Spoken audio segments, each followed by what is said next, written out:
আমি একটা অনুরোধ করব,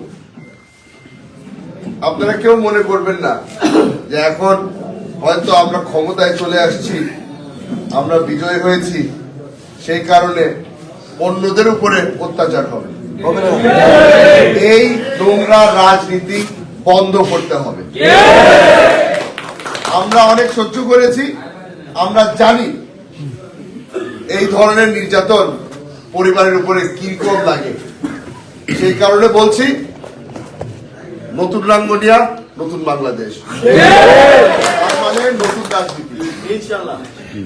আমি খালি একটা জিনিসে বিশ্বাস করি, আমি রাজনীতি অত ভালো বুঝি না, কিন্তু আমি একটা জিনিসে বিশ্বাস করি, যেটা আমার বাবা আমাকে শিখিয়েছিল, রাজনীতি করতে হলে শরীরের দিয়ে কলিজা বড় হইতে হয়। আর আমরা এবার প্রমাণ করে দেখাবো যে আমাদের কলিজা বড়। এতদিন ধরে আপনারা যা সহ্য করেছেন, এতদিন ধরে আপনারা যা শুনেছেন, সব ভুলে যাবেন। কালকে সকালে যখন সূর্য উঠবে, একটা নতুন বাংলাদেশ সৃষ্টি হবে।